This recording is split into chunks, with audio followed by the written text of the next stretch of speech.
வணக்கம், நான் சித்த மருத்துவர் ரேணுகா தேவி. இன்னைக்கு நம்ம பார்க்க போற மூலிகை வேம்பு. வேம்பு இதனோட தாவரவியல் பெயர் அசாடிராக்டா இண்டிகா. வேப்ப மரம் அப்படின்றது நம்மளுக்கு ஒன்றும் புதுசு இல்லை. இதனோட மருத்துவ குணம் தெரிஞ்சுதான் நம்ம முன்னோர்கள் இதை வீட்டு பக்கங்கள்லையும் ஊரோட எல்லையிலையும் வளர்த்து வந்தாங்க. இதனோட முக்கியத்துவத்தை நம்மளுக்கு தெரிவிக்கணும் அப்படின்றதுக்காக தான் இதை ஒரு தெய்வமா வச்சு அவங்க வழிபட்டுட்டு வந்தாங்க. வேப்ப மரத்துல அதனோட எல்லா பாகமும் மருத்துவ குணம் உடையதா இருந்தாலும் இப்போ வேப்ப இலையோட மருத்துவ குணத்தை பத்தி நம்ம பார்க்க போறோம்.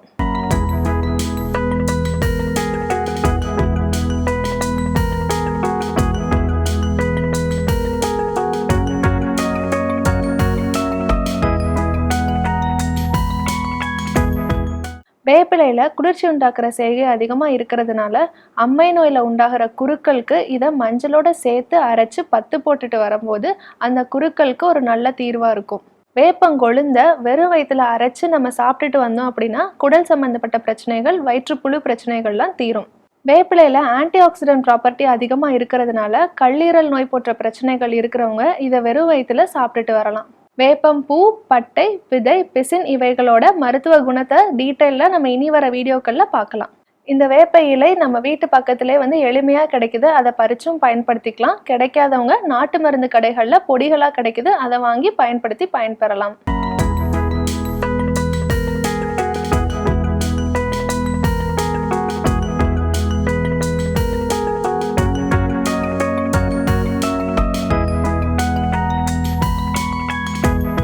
இது வரைக்கும் நம்ம பார்த்த தகவல்கள் பயனுள்ளதா இருக்கும்னு நம்புறேன். மேலும் இது போன்ற பயனுள்ள தகவல்களை தெரிஞ்சுக்கிறதுக்கு விசாகம் ஹெர்பல்ஸ் யூடியூப் சேனலை சப்ஸ்கிரைப் பண்ணுங்க.